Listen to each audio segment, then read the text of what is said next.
एक तरफ एआई की वजह से टीसीएस में हो रहे हैं मास ले ऑफ और दूसरी तरफ एक इंजीनियर सैलरी डिले के कारण सड़क पर सो रहा है। जिस टीसीएस का मिशन दुनिया को डिजिटल बनाना है, उसी कंपनी का एक एम्प्लॉय को फुटपाथ पर अपना घर बनाना पड़ा। क्या ये सिर्फ शुरुआत है गाइस? रिपोर्ट्स के मुताबिक देखा जाए तो एआई के चलते 5 लाख जॉब्स का फ्यूचर खतरे में है। पर अब जब टीसीएस ने सैलरी हाइक अनाउंस कर दिया है, क्या सब कुछ ठीक हो गया है या फिर कंपनी अपनी इमेज को बचाने की कोशिश कर रही है? आखिर चल क्या रहा है इस कंपनी के अंदर? पूरी कहानी जानने के लिए इस वीडियो को एंड तक जरूर देखना। Hello everyone, welcome back to our channel. TCS जो एक जमाने में इंडिया के आईटी का जेम मान जाता था, अब वो हेडलाइंस में है। कभी ले ऑफ के चक्कर में, एआई शेकअप, प्रोटेस्ट और बेंच प्रेशर की वजह से।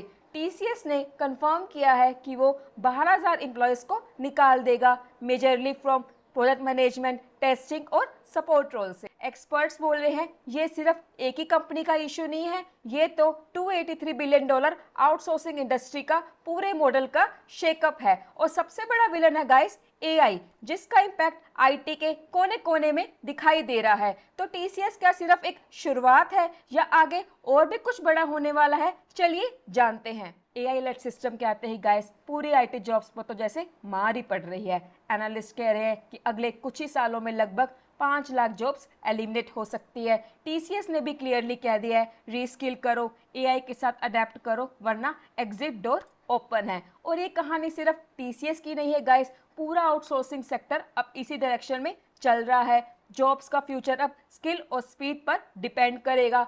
एआई के साथ चलोगे तो टिके रहोगे। एंड अब बात करते हैं गाइस एक ऐसे इमोशनल मोमेंट की जिसने पूरे इंटरनेट को हिला दिया। पूना के टीसीएस ऑफिस के बाहर एक इंजीनियर फुटपाथ पर सोते मिला, सिर्फ इसलिए क्योंकि उसकी 2 महीने की सैलरी पेंडिंग थी। नाम था सौरभ मुरे। बगल में एक नोट पड़ा हुआ था कि मैं बिना पेमेंट के हूँ, मुझे रहने की जगह नहीं मिल रही। पर टीसीएस ने इसे अनऑथराइज्ड एब्सेंस करके डिसमिस कर दिया। पर लोग सवाल कर रहे हैं, क्या ये इंसान सिर्फ एक एम्प्लॉय आईडी बन के रह गया है? एंड इन सब चीज़ों के बीच टीसीएस ने बड़ा अनाउंसमेंट कर दिया कि सितंबर 1 से एम्प्लॉयज़ को 80% हाइक मिलेगा, ऑन साइट स्टाफ को 2 to 4% एंड ऑफशोर स्टाफ को 6 to 8% तक का हाइक दिया जाएगा। सुनने में तो बात बहुत अच्छी लग रही है, लेकिन गाइस बीच में एक ट्विस्ट है। ये हाइक अप्रैल में मिलना था, लेकिन अब दिया जा रहा है एआई रिस्ट्रक्चरिंग के प्रेशर के बाद। तो सवाल ये उठता है गाइस, क्या ये सच में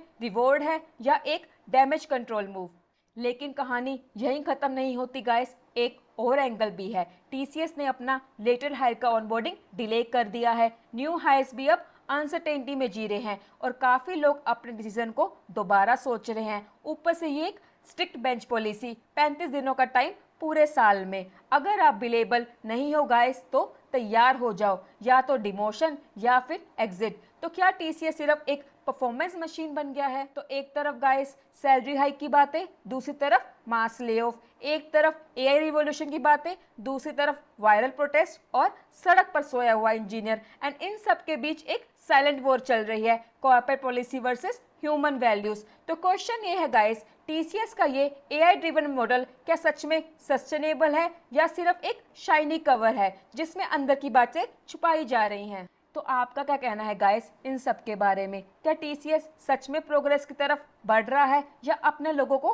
भूलता जा रहा है? नीचे कमेंट सेक्शन में अपना ओपिनियन ज़रूर शेयर करें। एंड अगर आपको ये वीडियो यूजफुल लगे तो लाइक करें, शेयर करें, चैनल को सब्सक्राइब करना मत भूलें। मिलते हैं नेक्स्ट वीडियो में, तब तक के लिए stay aware and stay informed.